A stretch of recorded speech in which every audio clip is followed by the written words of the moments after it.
Shalom, shalom Bapak Ibu yang terkasih di dalam Tuhan. Hari ini adalah hari yang sangat-sangat kita tunggu karena pelajaran Freedom in God ya. Kita akan teruskan pertemuan yang kelima. Apa kabar Bapak Ibu yang terkasih di dalam Tuhan? Saya dari New York menyapa Anda. Kalau Bapak Ibu melihat background dari yang saya pakai adalah lambang dari kemerdekaan karena hari ini Amerika merayakan hari kemerdekaannya independen. Saya mau menyapa teman-teman saya yang ada di Zoom yang dari Amerika juga, Pak Daniel, Bu Jenny, dan ada beberapa orang ya. Happy Independent Day dari saya ya. Saya juga mau menyapa Bapak dosen kita, ya Bapak dosen saya di RBO yang menjadi narasumber di Zoom Sema Adonai. Apa kabar Pak Jos? Puji Tuhan, Shalom Bapak Ibu, Shalom Bani. Kita masih diberi kekuatan dan kesehatan yang daripada Tuhan. Amin. Amin. Amin. Terima kasih Pak kesediaannya untuk memberikan kami pengajaran luar biasa, dedikasi Ya. Bapak ya, memberikan hidup kepada Tuhan, Amin. bukan mencari hidup tapi memberikan hidupnya kepada Tuhan. Selain dia mengajar di universitas dari STT, dia juga memberikan waktunya ya untuk Zoom kita Sema Adonai. Sebelum kita memulai acara kita, saya akan meminta kepada saudara terkasih saya, Pak Aras, untuk memimpin kita di dalam doa sebelum kita mulai belajar ya. Silakan Pak Aras. Terima kasih Bapak di surga, di sore hari ini di Indonesia. Di tengah-tengah kesibukan kami, Tuhan gerakkan kami berkumpul bersehati di Zoom Sema Adonai. Kami ingin mendengar pengajaran firman Tuhan, kebebasan di dalam Tuhan. Kami bebas dari cengkeraman iblis, kami bebas dari cengkeraman daging setiap saat kami jauh dari Engkau Tuhan. Bapak, berilah hikmat buat hamba-Mu, Pak Yos Sudarman. Biarlah segala tutur kata dan kalimat boleh menjadi rema. Dan kami sangat diberkati anak-anak-Mu di sini Tuhan. Kami rindu, buatlah kami bahwa firman-Mu lebih berharga dari harta apapun di dunia. Selama kami kuat, sehat, kami mendengarkan, belajar tentang firman-Mu. Engkau rapi juga hamba-Mu Ibu Heni juga. Biarlah Engkau rapi supaya boleh memimpin dari awal hingga akhirnya dengan baik.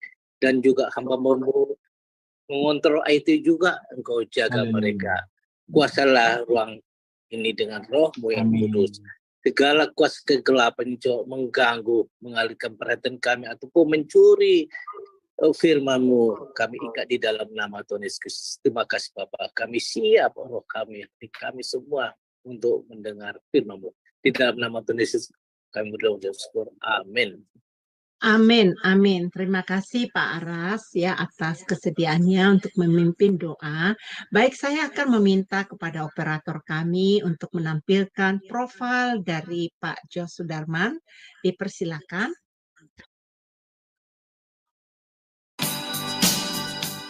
Salam semua, kami dari Sema Adonai dengan bangga memperkenalkan pembicara kita yakni Bapak Pendeta Jos Sudarman. Dan berikut adalah profil singkat dari beliau. Terlahir dengan nama Jos Sudarman Lawanto. Dilahirkan di kota Palembang pada tahun 1967. Terlahir dalam keluarga Kristen. Tahun 1983, beliau sudah terlibat dalam pelayanan kaum pemuda dan organisasi gereja di GMI, Gereja Metodis Indonesia, di Palembang. Beliau menyelesaikan studi sarjana ekonomi di Universitas Tridinanti Palembang, meraih gelar Magister Teologi di STT Bethel Indonesia, STTBI Jakarta, dan menyelesaikan studi program doktoral serta meraih gelar Doktor Teologi di STT Kadesi Yogyakarta. Seiring itu menjadi pembicara pada interdenominasi gereja seperti di GPDI, GBI, GRJA, Full Gospel Fellowship, dan mengadakan seminar rohani di GSKI Yogyakarta. Sebagai tim pengembalaan di GSKI Kebun Jeruk Jakarta dan dosen tetap di STT Okumene Jakarta. Bekerja di beberapa perusahaan multinasional sejak tahun 1995 hingga tahun 2019 sebagai National Manager di bidang Sales Marketing. Beliau sudah berkeluarga sejak Desember tahun 1994 serta sudah dikaruniai satu orang anak tunggal yang sudah bekerja. Pengalaman dalam pelayanan. Mulai tahun 1999 hingga tahun 2002 sebagai wakil FE Family Altar di GBI Bandung. Dari tahun 2008 hingga sekarang atau now sebagai tim pengembalaan di GSKI Rehoboth Kebun Jeruk Jakarta Barat. Terlibat dalam pendirian BPCO mulai dari awal hingga mundur pada bulan Mei 2023. Penulis buku Memahami 3 Pilar Pengajaran GSKI. Dan pada kesempatan kali ini, Bapak Pendeta Dr. Josudarman akan mengajari kita tentang Freedom in God. Shalom Bapak Ibu, Saudara terkasih di dalam Tuhan. Kita akan belajar satu materi baru, yaitu Freedom in God.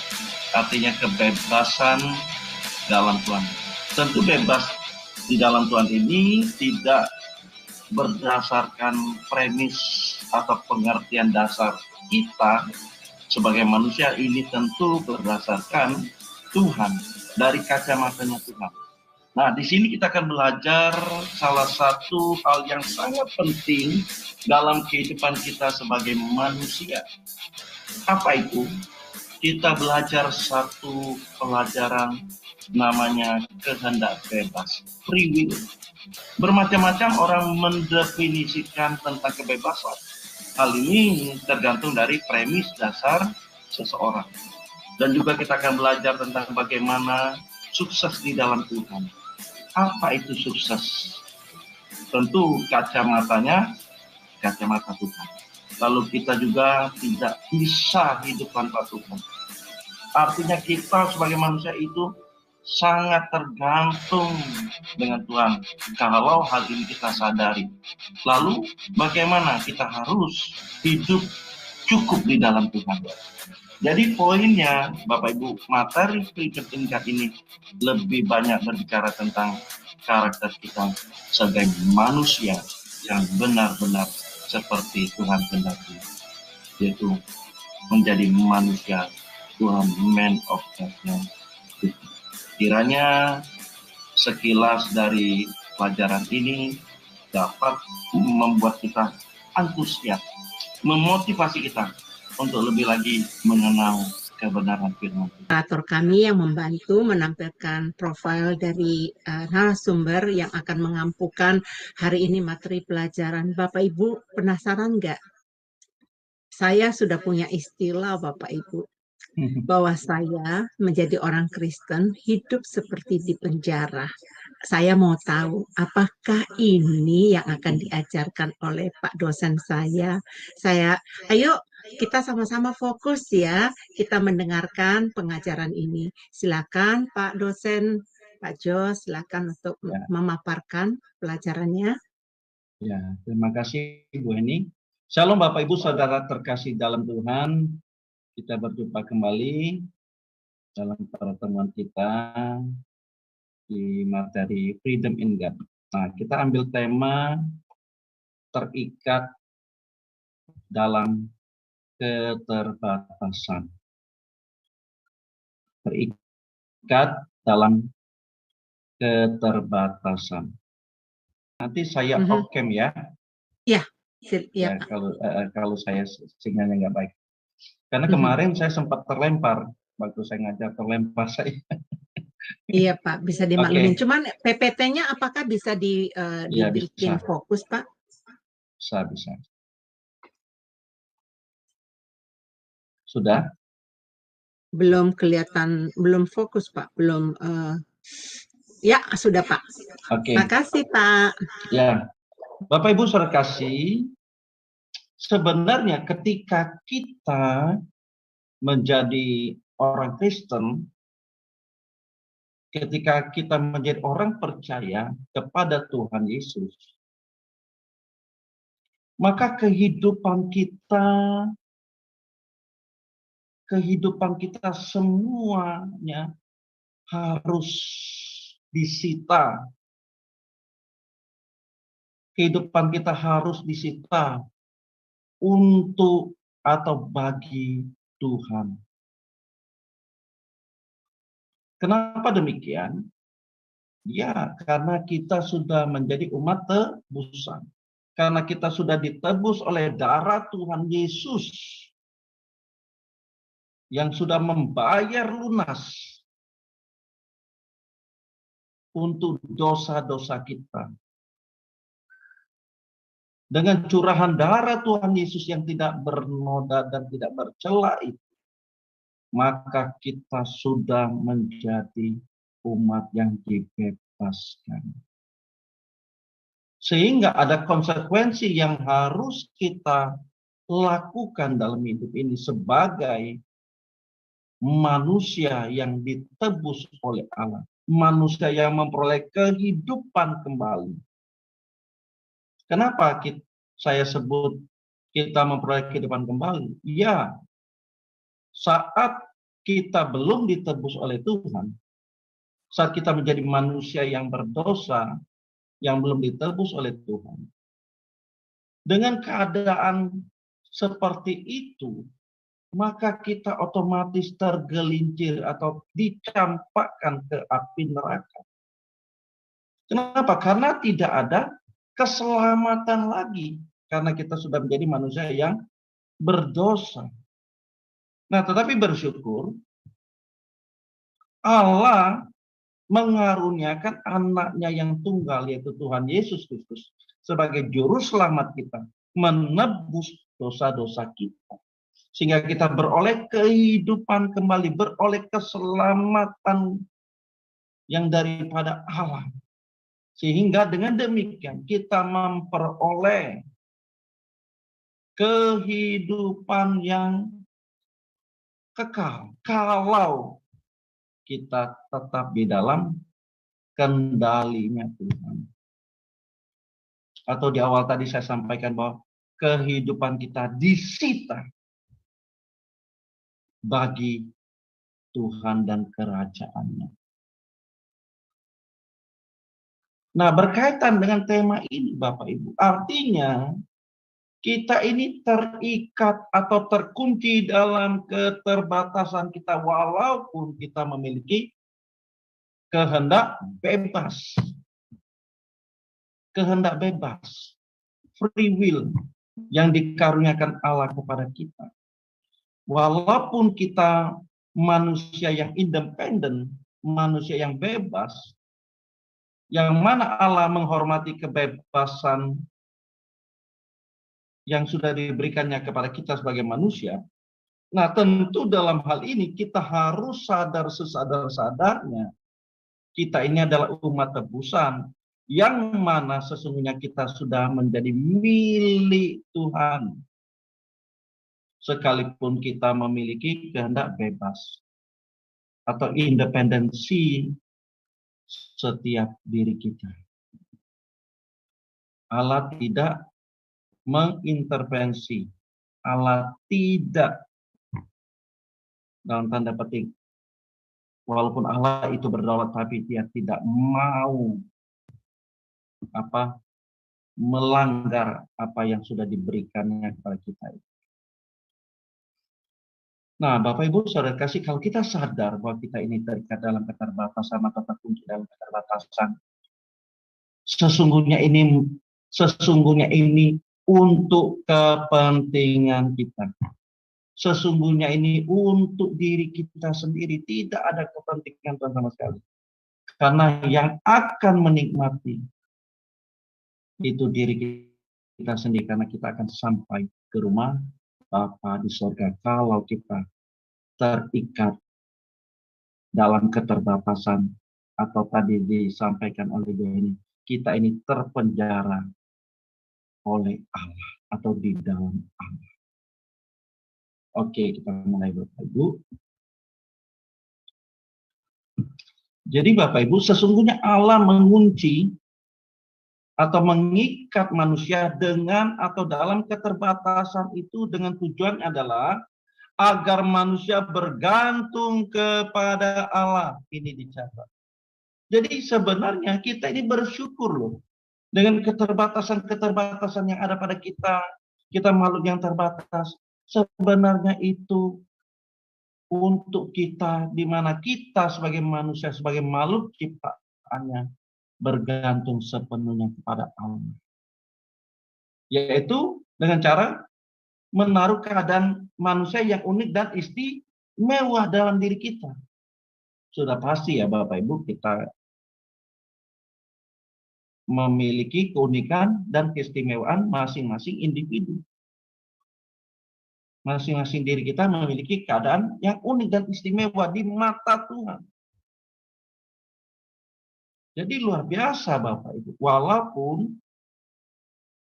Walaupun dengan keterbatasan yang ada pada kita, tapi di mata Tuhan kita adalah makhluk atau manusia yang unik dan istimewa.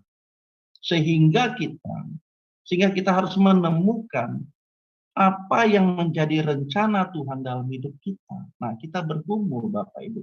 Kita temukan apa menjadi keunikan kita, keistimewaan kita. Sehingga Tuhan menciptakan kita. Tentu ada maksud dan tujuan yang unik dan istimewa Tuhan menciptakan kita. Kalau tidak, ya kita tidak akan jadi manusia ya Bapak Ibu. Kita akan diciptakannya apa? Ya seperti hewan gitu, binatang gitu. Tetapi ini luar biasa kalau kita sampai diciptakannya menjadi manusia, tentu ada sesuatu yang unik dan istimewa dalam diri kita yang Tuhan berikan kepada kita dan kita temukan itu. Dan inilah yang menjadi tujuan hidup kita. Bagaimana kita menjadi manusia-manusia yang berdampak bagi pelayanan, bagi pekerjaan Tuhan di muka bumi ini.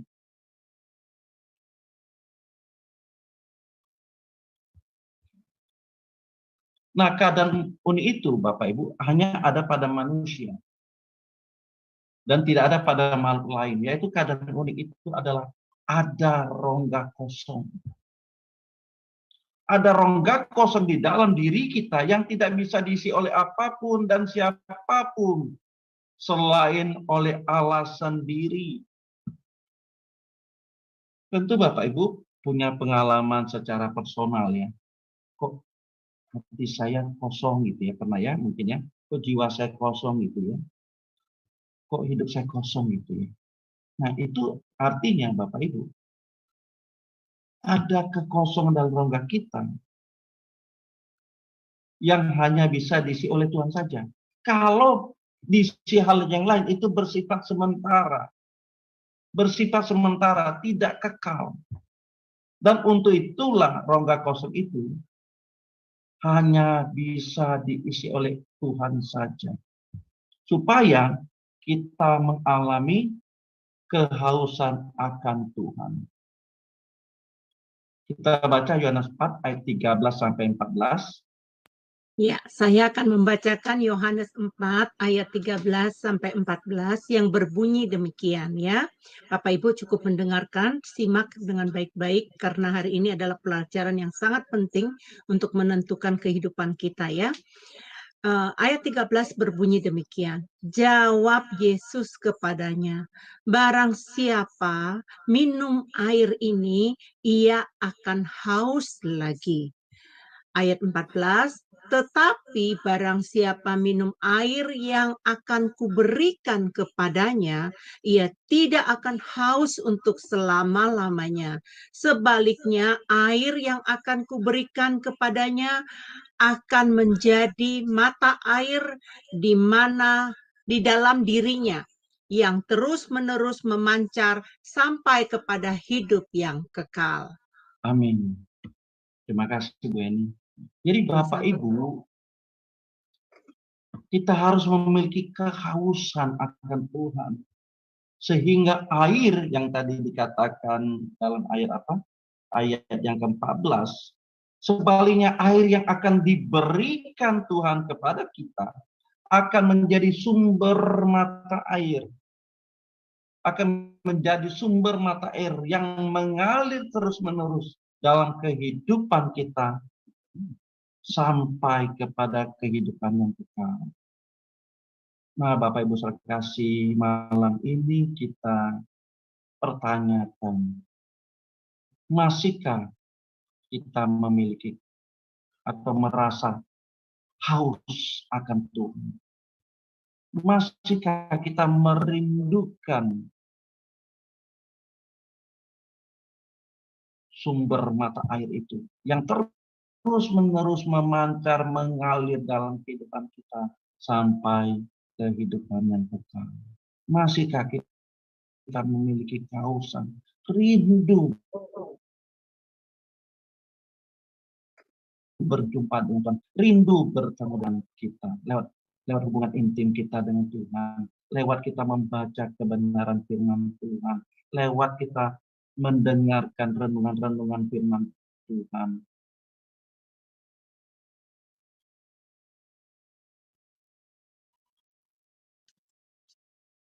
Halo? Iya, Pak. Halo? Ya, kedengaran kok, Pak. Tadi agak freeze drop tadi ya, dikit. enggak ya? Iya, tapi Iya, kedengaran, Pak. Oke. Ya, jadi Bapak Ibu, mari kita benar-benar harus memiliki kehausan akan Tuhan. Kalau tidak ada sesuatu yang salah dalam kehidupan kita, kalau kita tidak memiliki kerinduan atau kehausan akan Tuhan. Ini satu tanda, Bapak Ibu. Kalau kita tidak memiliki kehausan akan Tuhan, artinya jiwa kita, hati kita sudah gersang atau mengalami kekosongan. Yuk kita baca di Roma 14, Bu. Ini Roma 14 ayat yang 17. Ya, saya cari sebentar ayatnya ya, Pak. Roma 14, Roma berapa, Pak? Roma 14 ayat 17. Oke, baik. Saya sudah ketemukan ya.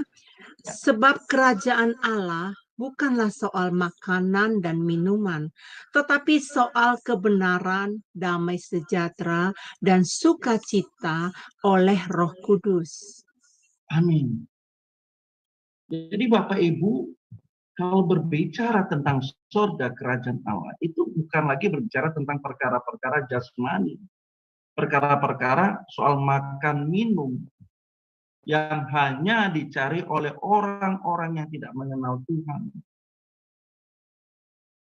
Tetapi kalau kita rindu akan Tuhan, haus akan Tuhan, kita mencari perkara-perkara rohani yang berbicara tentang kebenaran, damai sejahtera dan sukacita dari Roh Kudus. Maka ukuran ini ukuran yang harus kita kenakan sebagai pribadi-pribadi yang mau hidup di dalam pimpinan Tuhan. Yang kehidupannya yang disita untuk Tuhan. Yaitu berbicara tentang kebenaran, damai sejahtera, dan sukacita yang diberikan oleh Roh Kudus. Maka kalau kita tanya, bagaimana hari ini kamu? Adakah damai sejahtera? Adakah kamu mengambil satu keputusan yang di dalamnya kamu mengalami damai sejahtera? Kadang itu menjadi ukuran juga Bapak Ibu dalam kita mengambil setiap tindakan, keputusan. Adakah kita mengambil satu keputusan lalu dalam hati kita, aduh kok saya tidak damai sejahtera. Nah itu menunjukkan ada sesuatu yang tidak pas. Saya juga demikian Bapak Ibu. Kalau ada saya berkata-kata, bercakap-cakap, tapi saya ini kayaknya tidak pas gitu ya. Nah hilang. Dalam kesehatan saya kayaknya ada terganggu ini. Itu satu menunjukkan indikasi Bapak Ibu. Itu menunjukkan satu indikasi ya. Kalau sampai demikian itu menunjukkan suatu indikasi kita tetap berada di on the right track. Yang bahaya itu adalah kalau kita plong aja. Keputusan yang kita ambil itu baik atau tidak baik,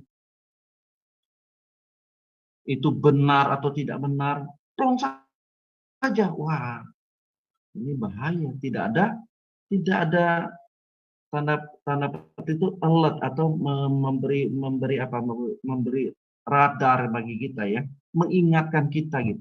Tapi kalau ada yang masih mengingatkan kita, aduh kok saya nggak damai sejahtera, nggak sukacita. Nah itu, apalagi yang kita lakukan itu jauh daripada kebenarannya, sudah pasti ya.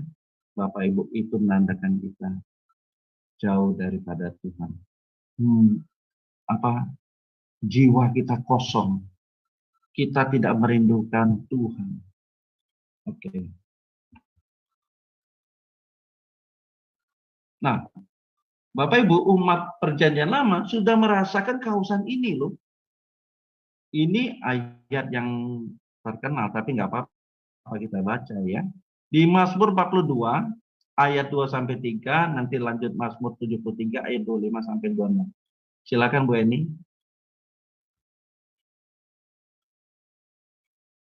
Baik Pak, saya akan cari ya Pak ya. Mazmur berapa Pak? Mazmur 42 Bu, ayat 2-3. Mazmur 42 ayat 2-3 ya Pak ya. Ya. Jiwaku haus kepada Allah yang hidup. Bilakah aku boleh datang melihat Allah? Air mataku menjadi makananku siang dan malam. Karena sepanjang hari orang berkata kepadaku, di mana Allahmu? Ya. Lanjut Mazmur 73 Bu. Ya, saya sedang cari ya Pak ya.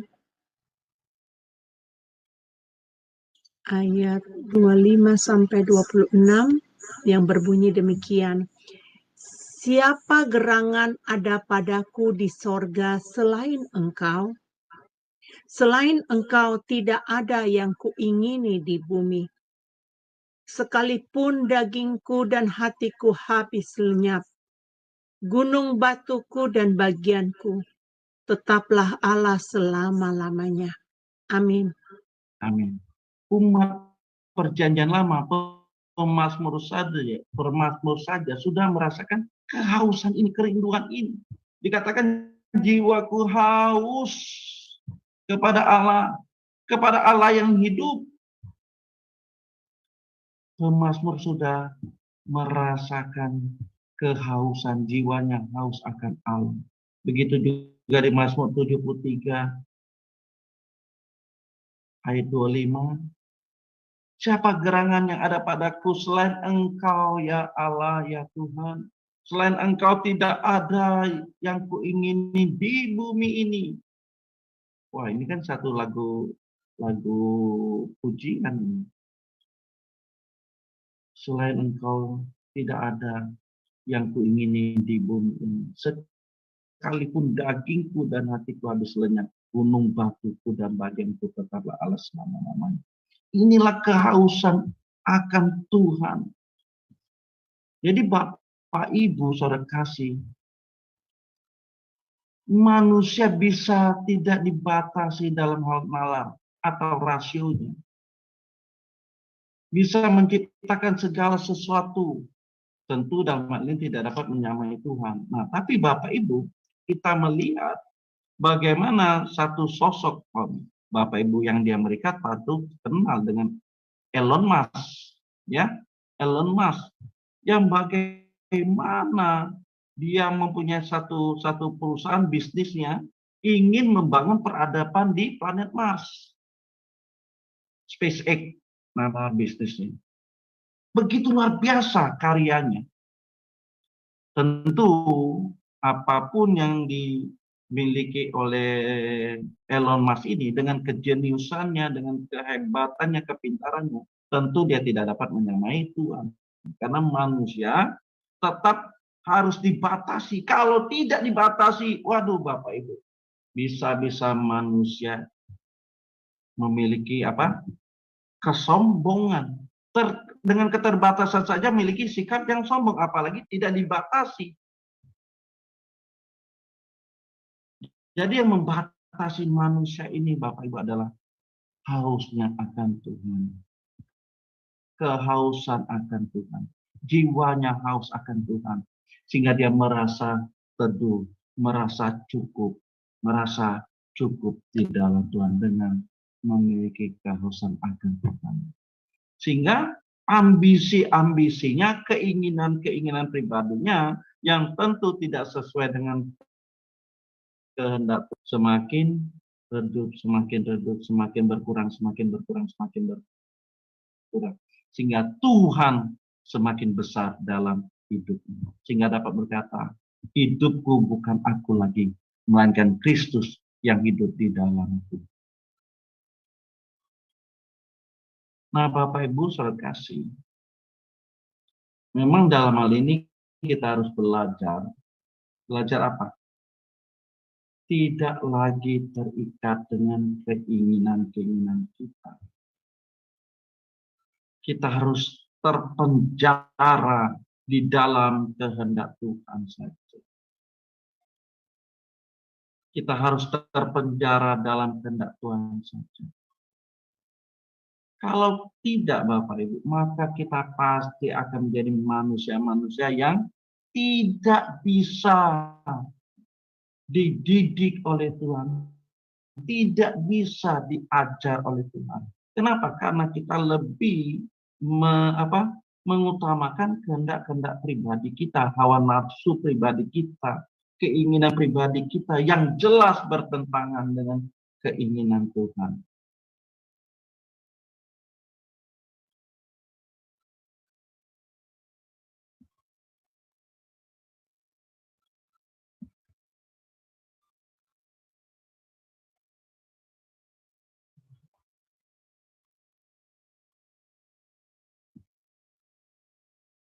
Bapak frozen, Pak?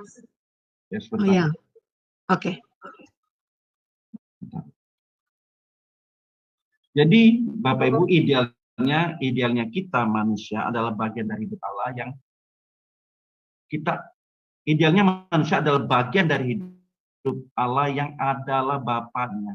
Dan sejatinya manusia adalah anak-anak Allah. Artinya kita sebagai manusia sepenuhnya terikat kepada Allah. Maka Allah menghendaki suatu relasi yang eksklusif dengan manusia, dengan kita. Relasi antara anak dan Bapa. Jadi kita luar biasa, Bapak Ibu. Kita ini bisa atau dapat memanggil Allah kita sebagai Bapa kita. Ini luar biasa. Inilah relasi yang diinginkan oleh Allah secara eksklusif. Tidak ada batasan seperti orang luar, tapi secara eksklusif antara anak dan Bapa. Nah, orang yang tidak membangun relasi ini, artinya orang yang tidak membangun relasi hubungan Bapa dan anak di bumi ini, maka dia tidak akan memiliki relasi dengan Allah dan anak selama-lamanya. Ya sudah pasti ya Bapak Ibu. Di bumi saja tidak terbangun relasi hubungan antara Allah dan manusia, antara Bapa dan anaknya. Tidak mungkin akan terjadi di sorga. Tidak mungkin. Jadi bangunlah hubungan yang eksklusif kita dengan Allah seperti Bapa dan anaknya. Kita dapat memanggil Bapa kita. Aduh, luar biasa Bapak. Jadi seolah-olah kita tidak lagi memiliki satu jarak yang jauh, tapi kita memiliki hubungan yang eksklusif, relasi yang eksklusif. Inilah indahnya kekristenan. Inilah yang indah. Jadi sebenarnya Bapak Ibu, dengan keterbatasan yang Allah berikan kepada kita, itu untuk kepentingan kita supaya jangan hilang kita. Jangan sampai kita terhilang hubungan yang diinginkan oleh Allah antara Bapa dan Anak. Ini luar biasa Bapak Ibu bagi kita sebagai orang percaya. Amin ya Bapak Ibu. Nah, sehingga dengan demikian Bapak Ibu, Allah tidak menghendaki rohnya yang ada dalam diri kita itu menjadi binasa. Maka kita baca Yakobus 4 Bapak Ibu. Yakobus 4 ayat yang kelima. Sebentar saya cari ya Bapak Ibu. Yakobus 4 ayat yang kelima. Janganlah kamu menyangka bahwa kitab suci tanpa alasan berkata, roh yang ditempatkan Allah di dalam diri kita diingininya dengan cemburu. Iya. Wow. Jadi Bapak Ibu, roh yang ditaruh dalam kita ada nismat ayat, ada hembusan nafas Allah di dalam diri kita. Pada saat penciptaan Adam, manusia pertama itu, ada hembusan nafas, nismat hayim. Sehingga roh yang dihembuskan itu tidak boleh binasa. Maka diingini oleh Allah dengan cemburu. Artinya Allah mengingini roh itu kembali lagi kepadanya. Makanya Bapak Ibu, kita ini makhluk kekal. Kita tidak seperti hewan yang mati selesai, dikubur selesai. Kita tidak. Ada roh Allah yang di dalam diri kita membuat kita menjadi manusia kekal, makhluk kekal. Menjadi makhluk kekal. Kekal itu selama-lamanya.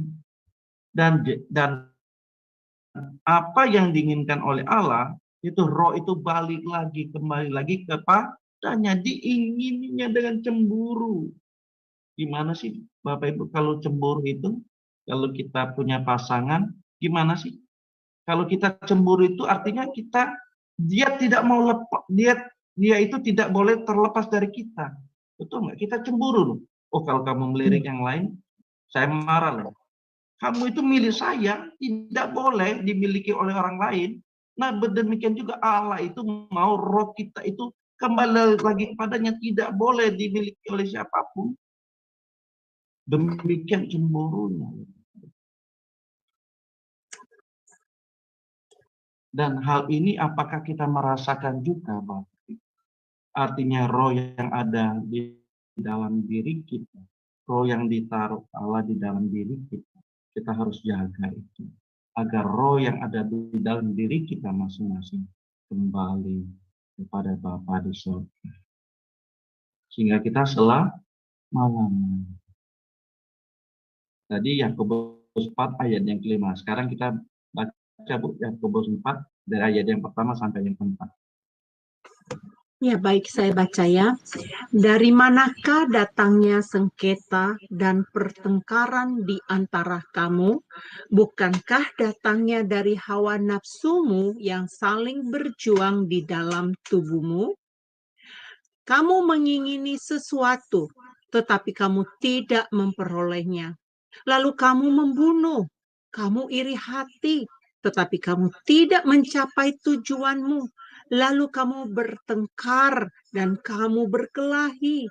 Kamu tidak memperoleh apa-apa karena kamu tidak berdoa. Atau kamu berdoa juga, tetapi kamu tidak menerima apa-apa karena kamu salah berdoa. Sebab yang kamu minta itu hendaklah kamu habiskan untuk memuaskan hawa nafsumu. Hai kamu, orang-orang yang tidak setia, tidakkah kamu tahu bahwa persahabatan dengan dunia adalah permusuhan dengan Allah? Jadi barang siapa hendak menjadi sahabat dunia ini, ia menjadi dirinya musuh Allah. Ngeri sekali Pak, saya nggak mau. Iya. Jadi Bapak Ibu, makanya judul tema lagi. Maka temanya malam ini kita harus terikat dalam keterbatasan, terikat di dalam Tuhan, terpenjara di dalam Tuhan. Supaya apa kita? Jangan kita memuaskan hawa nafsu kita, sehingga kita bersahabat dengan dunia. Kalau kita sudah bersahabat dengan dunia, sudah pasti kita menjadi musuhnya Allah. Ya kan? Kalau kita bersahabat dengan dunia, kita menjadikan Allah musuh kita. Tapi kalau kita menjadikan dunia ini musuh kita bersahabat dengan Tuhan. Sekarang keputusan is ourselves, depend on ourselves, is our choice. Kita bersyukur sekali Bapak Ibu masih menerima kebenaran firman Tuhan yang mengingatkan kita. Kita ini manusia terbatas. Tapi kita bersyukur di dalam keterbatasan kita ini. Kita mau merindukan Tuhan saja. Sehingga kita tidak lagi mengingini apapun di dunia ini yang dapat memuaskan kita. Kita hanya bisa dalam hidup ini mau memenuhi hasrat di dalam diri kita. Hanya Tuhan saja yang bisa memenuhi hasrat diri kita. Jiwa kita mau diisi oleh Tuhan saja. Tidak ada hal dunia ini yang dapatnya kita bahagia. Yang mana di dalamnya kita bersenang-senang. Tidak ada. Kesenangan kita adalah di dalam Tuhan. Kebahagiaan kita hanya di dalam Tuhan saja. Tidak ada yang lain. Dan ingat, ada roh yang ditempatkan di dalam diri kita diingini oleh Tuhan dengan cemburu harus kembali lagi kepadanya. Jadi berrelasi semua Bapak Ibu. Berrelasi semua, berkoneksi semua, berhubungan semua. Jangan cintai dunia. Jangan puaskan hawa nafsumu. Jangan bersahabat dengan dunia. Ingat keterbatasan kita. Dengan keterbatasan ini, yuk kita harus berjuang mencari Tuhan. Biar Tuhan saja memenuhi jiwa kita, hati kita, rongga kosong kita. Jadi kita mau cari apa lagi dunia ini, Bapak?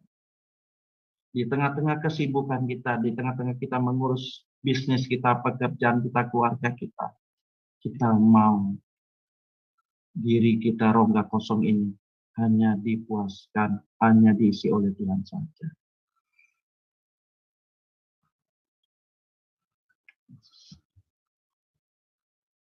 Jadi Bapak Ibu, keterikatan kita kepada Allah bukanlah keterikatan yang memperbudak kita. Sehingga kita kehilangan kemerdekaan dan kebahagiaan. Jadi jangan salah, kalau gitu saya diperbudak dong oleh Tuhan. Enggak Bapak Ibu, loh kan Tuhan sudah berikan kehendak bebas pada kita. Ya toh? Kita mau kemana? It's our choice. Tetapi kita sadar sekarang. Di awal pertemuan tadi saya sudah buka apa? Sebenarnya ketika kita mengaku percaya dan menjadi umat tebusan Tuhan, ya kita dimiliki Tuhan seutuhnya, sepenuhnya. Tidak bisa lagi sesuka-suka kita, sebebas-bebas kita. Kita sudah dimiliki Tuhan. Dan kita bersyukur kalau kita dimiliki Tuhan. Dengan keterbatasan yang ada pada kita, justru itu membuat kita semakin dekat dengan Tuhan. Jadi sudah pasti dengan keterikatan kita kepada Tuhan justru menguntungkan kita dan tidak membuat kita kehilangan kemerdekaan dan kebahagiaan. Justru kemerdekaan kita adalah terletak kita menggantungkan suasana sukacita dan ketenangan jiwa kita pada Allah. Amin, Bapak Ibu. Jadi kemerdekaan kita adalah saat kita menggantungkan sukacita kita, ketenangan jiwa kita pada Allah. Jadi hanya bisa diisi oleh Allah saja.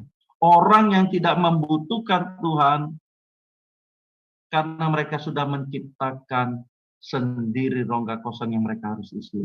Dan ini bahaya sekali. Bahaya sekali. Bahaya sekali.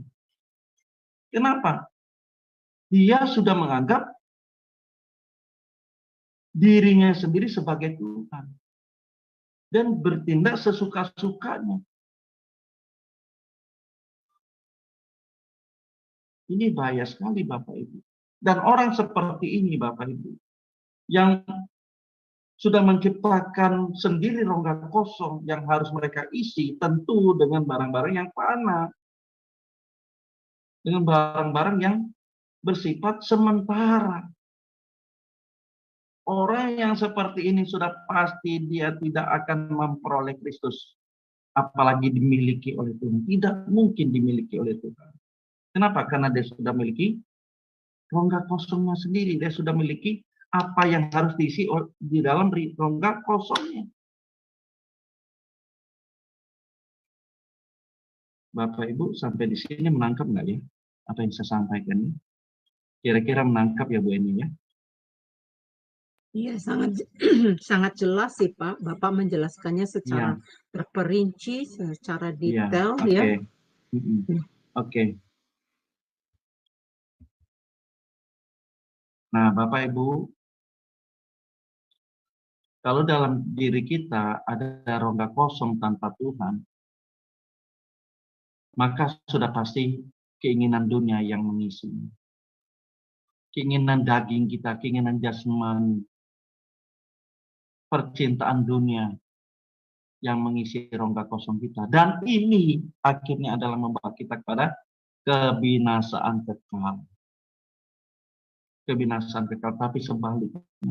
Kalau rongga kosong kita diisi oleh Tuhan saja, keinginan Tuhan saja yang kita lakukan dalam hidup ini, percayalah Bapak Ibu, kita sampai kepada kehidupan kekal bersama Kristus. Pilihan di tangan kita. Kita mau isi rongga kosong kita dengan keinginan-keinginan yang akan membawa kepada kita kebinasaan kekal.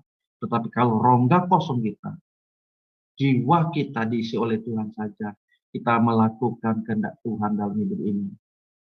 Percayalah Bapak Ibu, kita sampai di rumah Bapa selama-lamanya. Ingat kisah orang kaya dan Lazarus kita baca. Ini ayat yang cukup panjang ya Ibu ini. Ya, nggak Lukas apa-apa. 16 ya. Ya, saya Lukas baca 16. Ya. Ayat 19 sampai 31 berbunyi demikian. Ada seorang kaya yang selalu berpakaian jubah ungu dan kain halus, dan setiap hari ia bersukaria dalam kemewahan. Dan ada seorang pengemis bernama Lazarus, badannya penuh dengan borok, berbaring dekat pintu rumah orang kaya itu, dan ingin menghilangkan laparnya dengan apa yang jatuh dari meja orang kaya itu.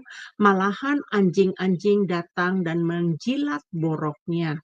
Kemudian matilah orang miskin itu, lalu dibawa oleh malaikat-malaikat ke pangkuan Abraham. Orang kaya itu juga mati, lalu dikubur. Dan sementara ia menderita sengsara di alam maut, ia memandang ke atas.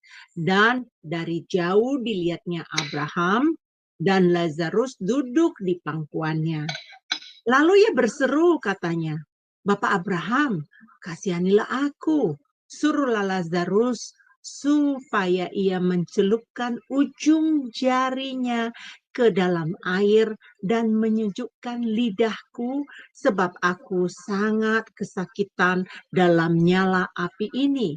Tetapi Abraham berkata, "Anak, ingatlah bahwa engkau telah menerima segala yang baik sewaktu hidupmu, sedangkan Lazarus segala yang buruk. Sekarang ia mendapatkan hiburan dan engkau sangat menderita. Selain daripada itu di antara kami dan engkau terbentang jurang yang tak terseberangi, supaya mereka yang mau pergi dari sini kepadamu ataupun mereka yang mau datang dari situ kepada kami tidak dapat menyeberang." Kata orang itu, "Kalau demikian, aku minta kepadamu, Bapa, supaya engkau menyuruh dia ke rumah ayahku, sebab masih ada 5 orang saudaraku, supaya ia memperingati mereka dengan sungguh-sungguh, agar mereka jangan masuk kelak ke dalam tempat penderitaan ini." Tetapi kata Abraham, ada pada mereka kesaksian Musa dan para nabi. Baiklah mereka mendengarkan kesaksian itu. Jawab orang itu, tidak Bapak Abraham. Tetapi jika ada seorang yang datang dari antara orang mati kepada mereka, mereka akan bertobat. Kata Abraham kepadanya, jika mereka tidak mendengarkan kesaksian Musa dan para nabi, mereka tidak juga akan mau diyakinkan sekalipun seorang yang bangkit dari antara orang mati. Ya, mengerikan ya Bu Eni. Ya, Bapak Ibu. Halo? Halo, Shalom. Ya, ya Shalom Pak. Ya, kedengaran ya, Pak. Ya, Bapak Ibu. Dari ayat ini, Lukas 16 ayat 19 sampai 31 ini tentu Bapak Ibu tahu bagaimana orang kaya ini yang berpesta pora, bersukaria dalam kemewahan. Artinya Bapak Ibu, kehidupannya diisi oleh kemewahan-mewahan pesta pora yang tidak sesuai dengan kehendak Tuhan, tidak melakukan kehendak Tuhan, tidak melakukan keinginan Tuhan. Dibuktikan apa? Itu adalah Lazarus loh di dekat dia, berbaring dekat pintu rumah orang kaya itu. Artinya berada di depan pintu rumah dia, si orang kaya ini, tetapi dia tidak punya belas kasihan. Artinya dia mementingkan keinginannya sendiri, mengutamakan kehendaknya sendiri. Masa bodoh terhadap orang lain, masa bodoh terhadap Lazarus. Kehidupannya untuk dirinya sendiri, pesta pora dalam kemewahan. Artinya dia mengisi hidupnya dengan keinginan-keinginan dunia. Akhirnya apa? Dia binasa. Nah, Bapak Ibu, kalau kita melihat karakter dari orang kaya ini orang kaya ini ya orangnya yang apa? Keras kepala. Orang kaya ini keras kepala. Kenapa? Loh, Bapak Abraham sudah kasih tahu dia. Ya kan? Tadi dibaca ayat mana tadi?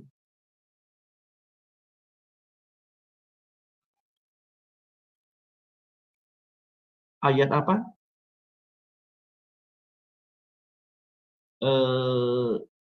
Ayat 30. Abraham katakan apa? Ayat 29. Apa ada pada mereka kesaksian Musa dan para nabi, baiklah mereka mendengarkan kesaksian itu. Ini Bapak Abraham loh, sudah kasih tahu. Ini orang-orang kaya ini tidak tahu diri juga. Dia sudah berada di apa? Di neraka. Ya kan? Sudah berada di neraka. Tetapi dikatakan apa?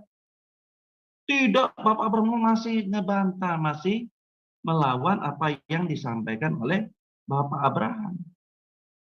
Jadi ini orang kaya ini keras kepala. Tidak mau dinasehati. Tidak mau dengar-dengaran.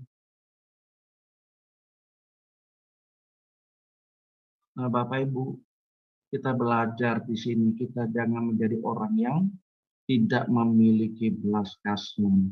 Jangan sampai kita menjadi orang yang keras kepala. Susah dinasihati, susah dikasih tahu seperti orang kaya ini.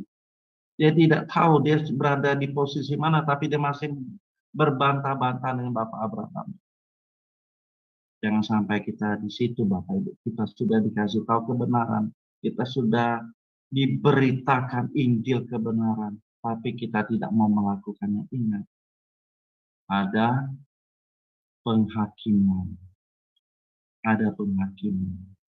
Kita bersyukur Bapak Ibu. Mari kita belajar. Rongga kosong kita hanya bisa diisi oleh Tuhan saja. Sehingga kita mau melakukan kehendak Tuhan dalam hidup ini. Sekarang kita pertanyakan Bapak Ibu, rongga kosong kita apa isinya sekarang ini? Apakah kita masih mengisinya dengan materi-materi dunia,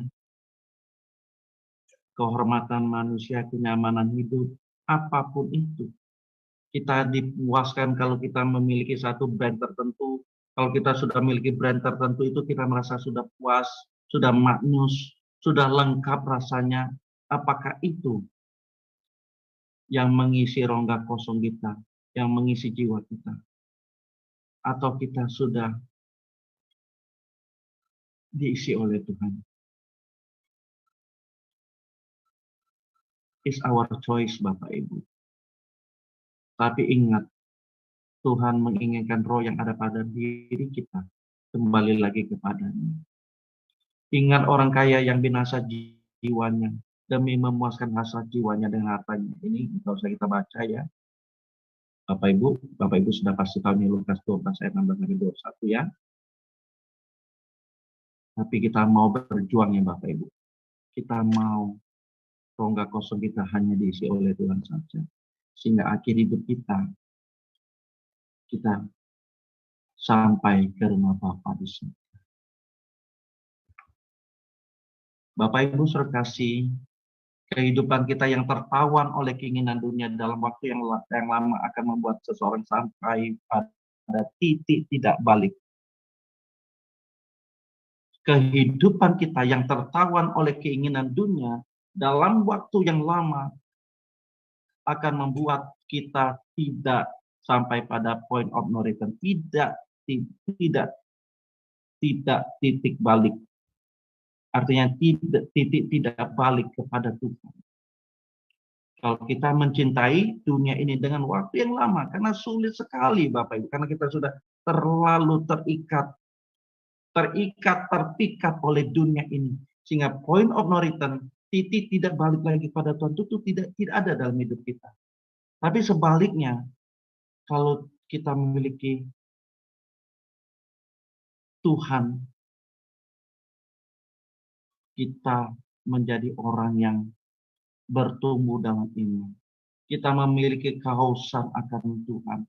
Kita mau hidup kudus, mau hidup benar, terus mencari Tuhan dalam membangun hubungan yang harmoni dengan Tuhan sebagai kekasih abadi.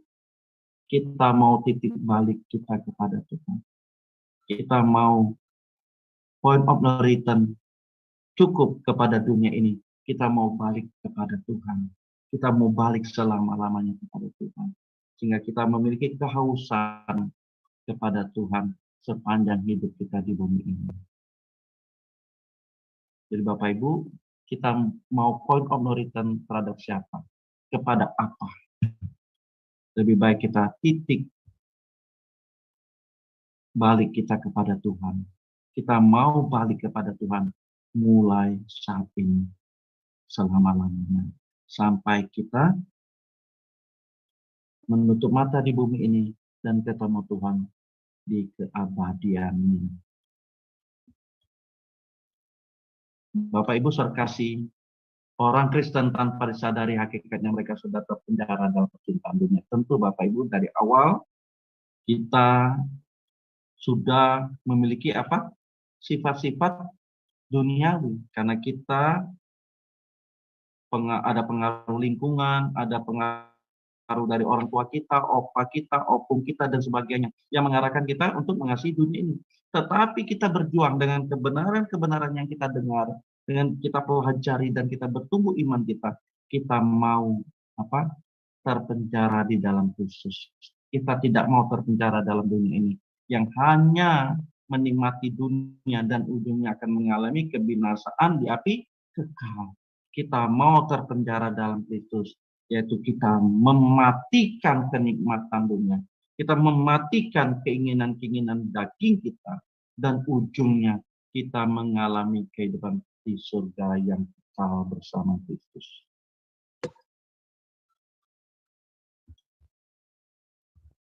Bapak Ibu, jadi hanya satu agenda kita selama hidup kita di bumi ini, yaitu kita harus mencari Tuhan sepanjang hidup untuk mengenal dan mengalami Tuhan, sehingga Tuhan menjadi kekasih abadi kita selama-lamanya.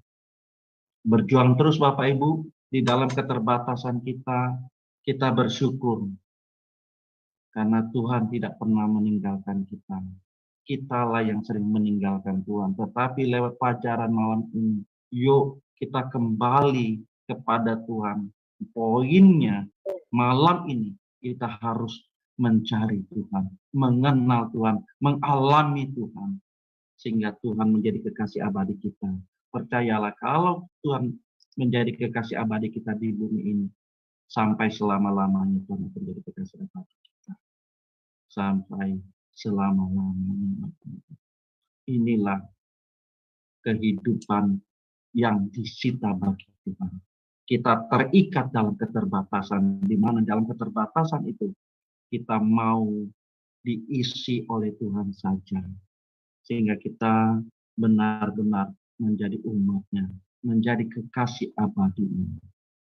Kita berjuang Bapak Ibu. Kita berjuang terus menjadi kekasih abadi Tuhan. Amin. Tuhan Yesus memberkati.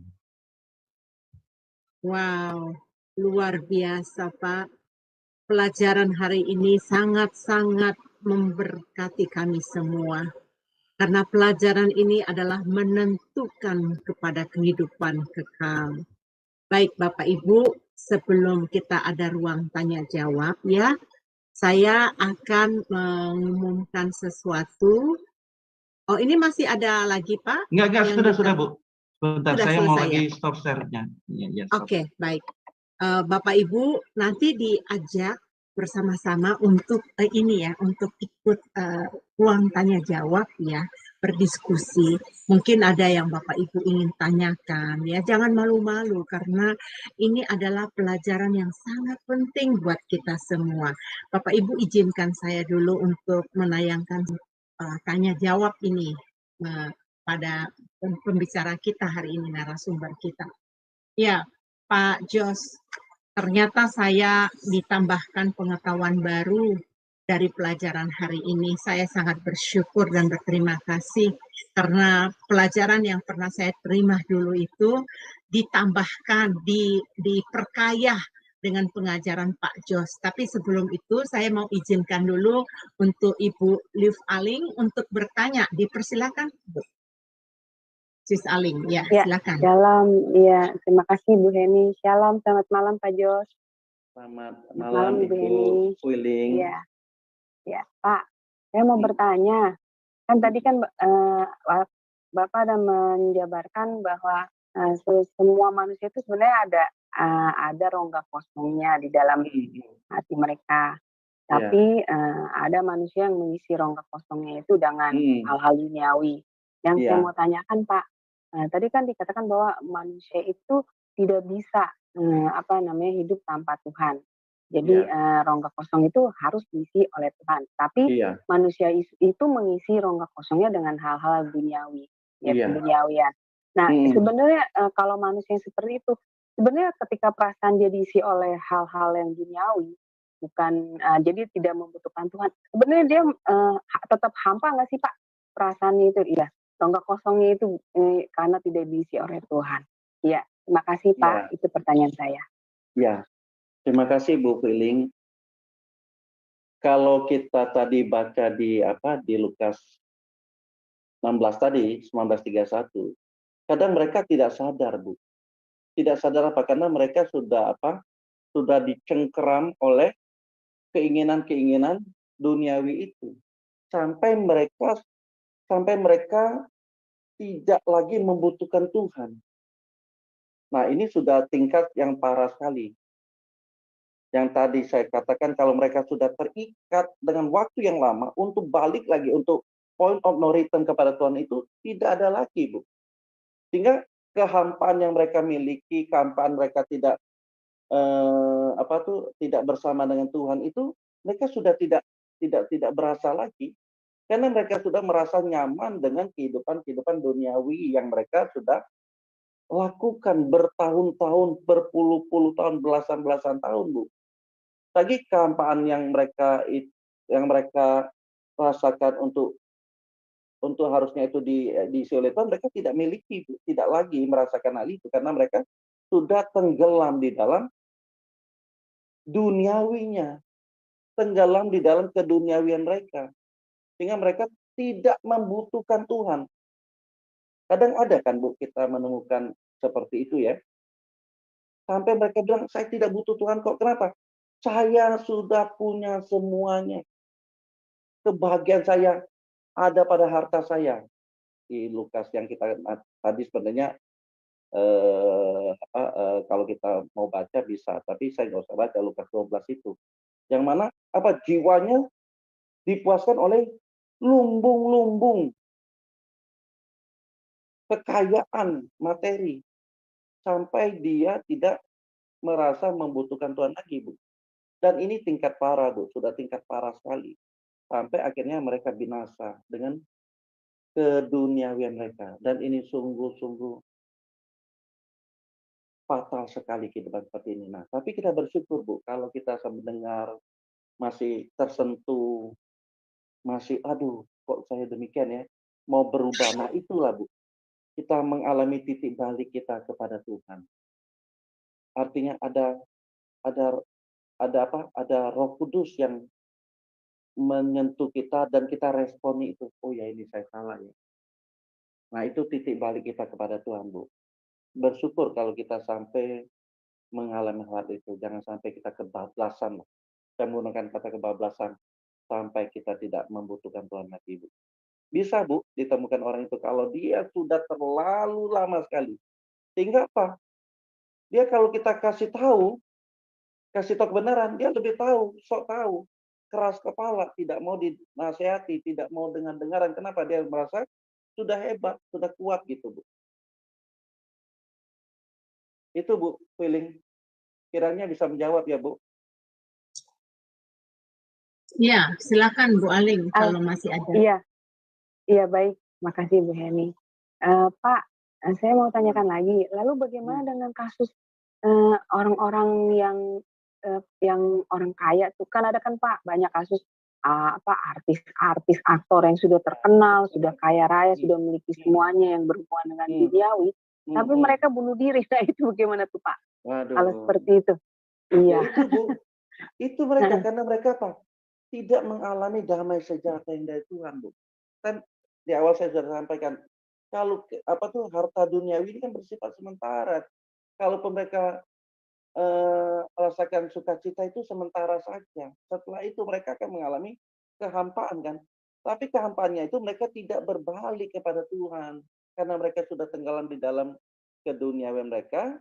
Dan mereka merasakan, misalnya mereka merasakan suatu hal yang masalah yang cukup besar, mereka mengambil keputusan-keputusan yang pendek, keputusan yang tidak dibenarkan. Seperti tadi bunuh diri.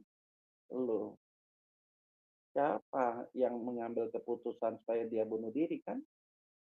Kan hanya keputusan mereka yang tidak di dalam Tuhan. Kalau kita di dalam Tuhan tidak mungkin kita melakukan hal itu. Kenapa? Karena kita tahu kalau kita hidup bersama dengan Tuhan, hidup kita ini kita persembahkan untuk pekerjaannya, untuk pelayanannya, untuk pengabdian kita. Kita mau menjadi orang yang berdampak, orang yang menjadi berkat dalam kehidupan kita. Tentu kita tidak mungkin berpikiran pendek. Kenapa?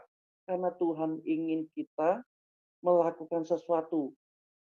Pengabdian kita belum tentu, belum sampai yang diinginkan oleh Tuhan. Masih ada pengabdian kita yang diinginkan oleh Tuhan supaya kita tuntaskan itu sampai kita menutup mata. Dan kita mau mengabdikan diri kita sepenuhnya kepada Tuhan sampai Tuhan benar-benar mengatakan kita selesai di bumi ini. Jadi Bu, kalau orang sampai demikian bunuh diri, sudah pasti dia tidak benar. Dalam hidupnya sudah pasti dia tidak benar. Apapun itu alasannya, tidak benar, Bu. Karena kematian seperti itu tidak diinginkan oleh Tuhan. Ya toh, Tuhan justru menginginkan dia hidup bagi Tuhan. Bukan mengakhiri hidupnya seperti itu dengan bunuh diri. Artinya dia tidak percaya kepada Tuhan. Dia tidak percaya kepada Tuhan. Dia tidak mengenal Tuhan dengan benar. Demikian Bu Feeling, Bu Aling. Ya, saya buka lagi ya Bu Aling ya, silakan. Iya. Kalau masih berarti lagi Bu. Ya. Pak, berarti benar ya Pak bahwa perkataan Bapak tadi yang mengajarkan di dalam materinya, manusia itu tidak bisa hidup tanpa ada Tuhan. Jadi rongga Ya. kosong itu memang harus diisi Iya, oleh betul, Tuhan ya Pak. Karena betul. kalau tidak diisi oleh Tuhan, ya begitu kejadiannya itu mereka Iya, mungkin bisa menikmati hidupnya dengan mengisi hal duniawi. Tapi ketika masalah datang, mereka itu iya, akhirnya mengambil keputusannya seperti bunuh diri atau iya, hal-hal yang betul. ekstrim ya Pak ya. Betul, betul, Bu. Itu pikiran yang sangat Iya. pendek sekali dan tidak diinginkan oleh Tuhan, ya kan? Iya, iya.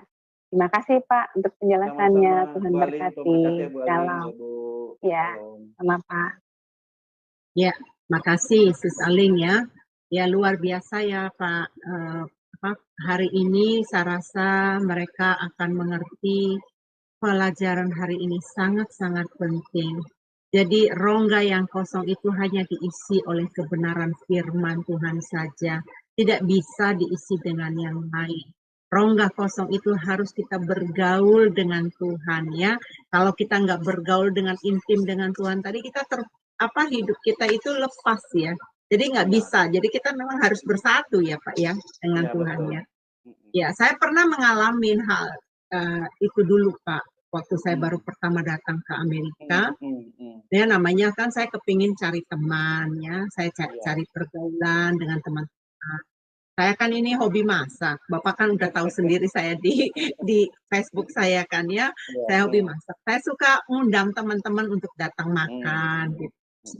Suka juga hangout Pak, pergi sama-sama teman-teman ya. Gitu. Iya. Tetapi waktu saya pulang ke rumah, saya merasa ada hal yang hampa, Ya, ada yang kosong, yang tidak bisa diisikan dengan hura-hura itu, dengan yang bersama-sama teman. Saya merasa ada yang kosong. Kemudian saya baru menyadari bahwa ternyata ruang kosong itu tidak bisa digantikan selain hadirat Allah, selain kebenaran firman. Ya, itu memang perjuangan yang berat Pak untuk melepaskan hal itu. Dan jadi baru mengerti tentang firman Tuhan juga bahwa kita adalah ranting-rantingnya, ya. Kita tidak akan bisa bertumbuh kalau kita terputus dari pokoknya. Wah, itu luar biasa, Pak. Makanya saya katakan tadi Bapak waktu belum mulai, wah ini pelajarannya sama seperti yang pernah saya hidupkan bahwa kita ini hidup seperti di penjara. Sudah tidak bisa semaunya gue lagi. Betul. Ya, jadi betul-betul bahwa hidup ini perlu sekali kita pikirkan. Baik Bapak Ibu, mungkin saat ini Anda tidak terpikirkan. Coba tapi duduk baik-baik waktu Anda santai, renungkan, dengarkan kembali pelajaran ini. Karena saya sangat mendorong Bapak Ibu untuk menyimak kembali supaya apa? Kita tidak terhilang. Yang menentukan kehidupan kita adalah tadi Pak dosen saya mengatakan pilihan ada di tangan Anda. Dia tidak memaksakan tetapi dia menjelaskan kepada kita bahwa ini sangat-sangat penting supaya kita bergantung sepenuhnya kepada Tuhan karena Tuhan itu adalah GPS kita. Ya, GPS itu adalah Allah sendiri. Karena tadi dikatakan di dalam banyak sekali ayat-ayat disampaikan. Nah, Pak Jos, ada satu yang menggelitik saya. Tadi waktu pembacaan mengenai perumpamaan orang kaya dan orang miskin. Saya mau bertanya, Pak, karena saya melihat ada beberapa kesaksian yang berkata, oh, ada orang mati penglihatan, pernyataan, katanya karena dunia orang mati yang menyampaikan, karena orang kaya ini berkata, biarlah orang mati menyampaikan ini supaya mereka bertobat. Tapi Bapak Abraham berkata, wah, walaupun orang mati yang sudah dibangkitkan, mereka juga nggak percaya. Jadi bagaimana itu Pak dengan penglihatan-penglihatan yang beredar di mana-mana mengatakan bahwa orang mati menyaksikan bahwa memanggil untuk bertobat gitu. Sedangkan Ya. ayat ini jelas sekali kalau menurut saya. Iya. Jadi Ibu, menurut saya ya, kita tetap di dalam kebenaran saja ya. Artinya kita berdasarkan kebenaran itu artinya kita baca di dalam Alkitab, kita baca dalam firman Tuhan, kita renungkan firman Tuhan itu, dan Roh Kudus yang akan membuka pengertian-pengertian kepada kita. Jadi tidak perlu sampai orang mati yang menginjili kita. Tidak perlu sampai ada penglihatan-penglihatan yang mungkin berbau mistis untuk menyadarkan kita. Seharusnya dengan kepekaan yang ada pada kita, dengan kita semakin belajar mengerti firman Tuhan, kita belajar teologi, kita belajar memahami apa yang Tuhan inginkan dalam hidup kita. Sebenarnya kita bisa apa? Bisa tahu loh, kita ini harus hidup di dalam Tuhan, harus hidup takut akan Tuhan, harus hidup menghormati Tuhan. Jangan sampai orang yang seperti penginjilan yang penglihatan-penglihatan yang bisa melihat orang mati sampai demikian, nggak perlu menurut hal yang berbau spektakuler. Tapi saat kita membaca firman Tuhan dan kita rindu mau hidup benar dalam Tuhan, Roh Kudus yang akan melawat kita, menyentuh kita, memberi tuntunan kepada kita.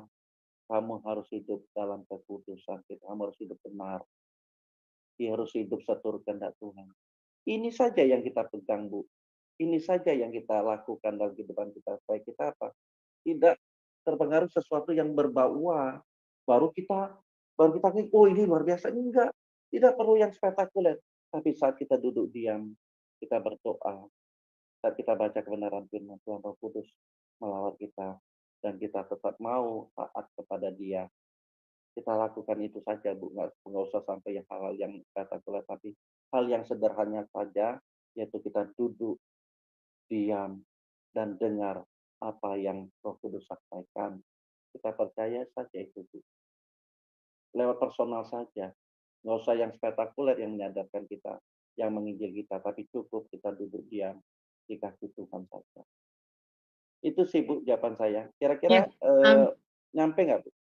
Nyampe, Pak. Itu memang betul apa yang Bapak sampaikan. Tapi ini ada lagi, Pak. Ini baru keluar lagi nih, Pak.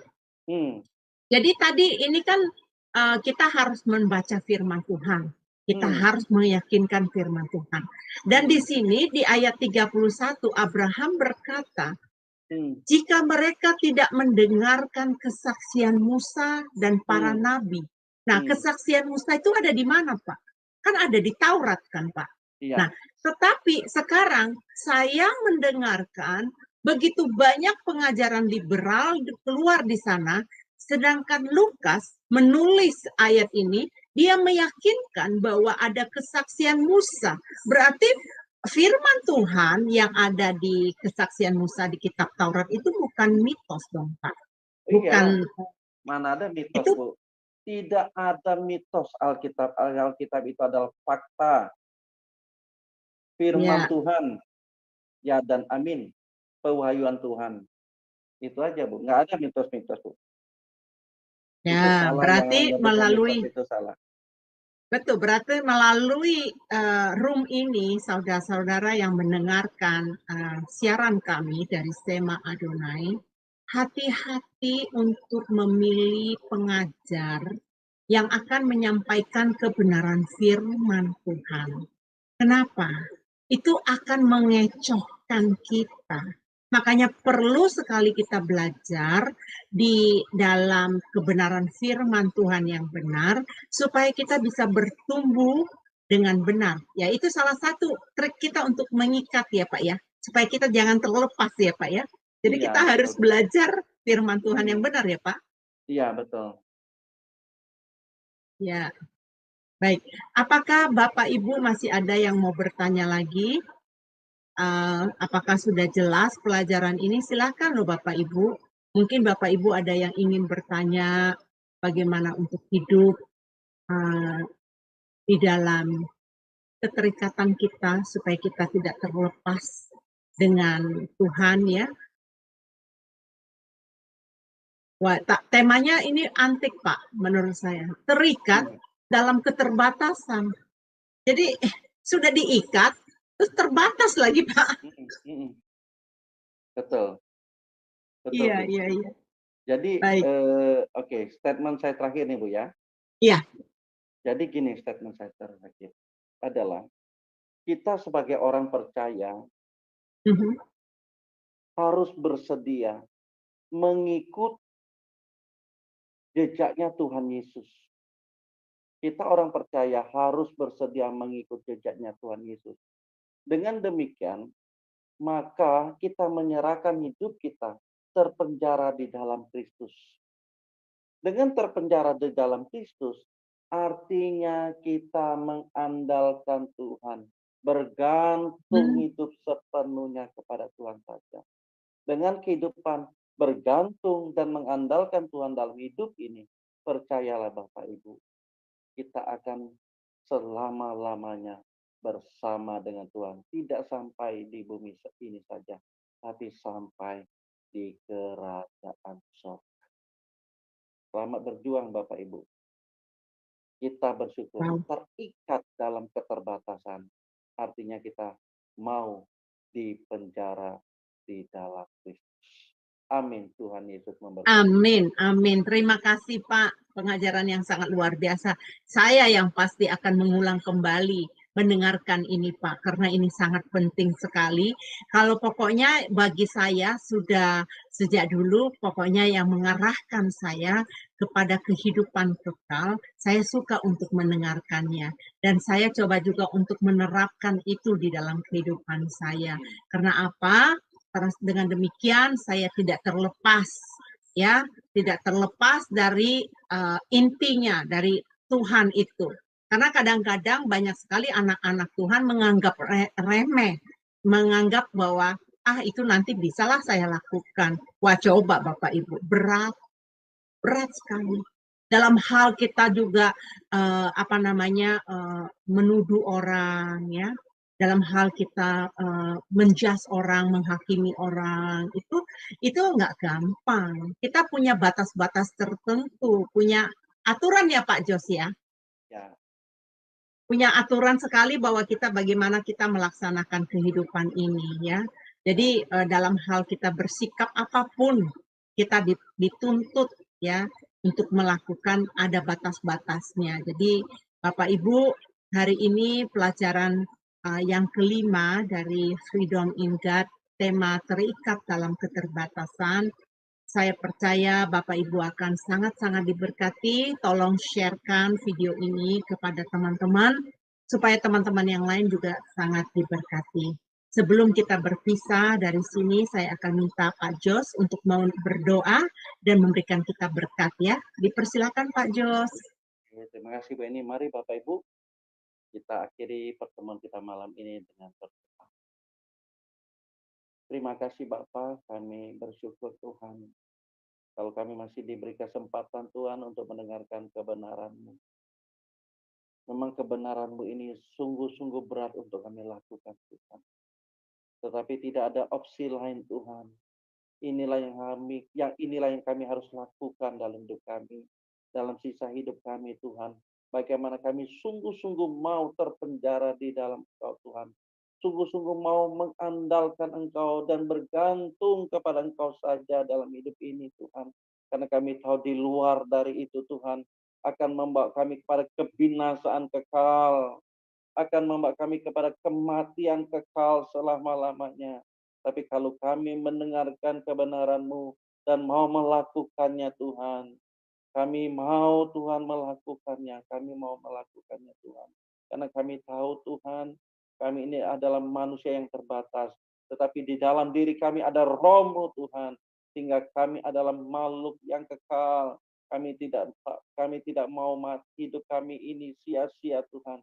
Tidak menjadi berkat, tidak menjadi pelaku dari firman-Mu. Terima kasih Bapa, ampuni segala hal yang tidak berkenan pada Engkau yang selama ini kami lakukan. Ampuni Tuhan, dan kami mau berubah dan bertobat untuk mengikuti Engkau saja. Karena Engkaulah pemilik kehidupan kami, Engkaulah pemilik jiwa kami Tuhan. Terima kasih Bapak, Engkau berkati Tuhan channel Sema Adonai yang menjadi berkat bagi banyak orang berbagai lintas negara Tuhan. Berkati Tuhan pengurus-pengurusnya. Berikan kerendahan hati, kesatuan hati Tuhan. Biarlah apapun yang mereka kerjakan ini bukan untuk pribadi, bukan untuk nama pribadi, untuk membesarkan nama pribadi atau nama sekelompok orang saja, tapi nama Engkau yang dipermuliakan dalam pelayanan di Sema Adonai dan lain-lainnya. Terima kasih Bapa, terima kasih Tuhan Yesus. Kami serahkan kehidupan kami selanjutnya di dalam tangan kasih-Mu. Mari kekasih-kasih Tuhan, angkatlah kedua belah tangan-Mu. Dan terimalah berkat daripada Allah Bapa di surga dan cinta kasih dari Tuhan Yesus Kristus, Gembala Agung kita, dalam persekutuan dengan Roh Kudus, menyertai kita mulai malam ini sampai selama-lamanya, sampai kita di kerajaan surga nan kekal. Mari Bapak Ibu, kita katakan bersama, amin. Tuhan amin, amin, amin. Terima kasih Pak untuk hari ini. Saya mewakili seluruh teman-teman saya yang ada di Zoom sini dan dari yang live streaming, mengucapkan terima kasih kepada Pak Jos yang telah memberikan kami edukasi di dalam hal pembelajaran firman Tuhan Freedom in God. Baik teman-teman semua, kita akan bertemu di hari yang sama minggu depan. Izinkan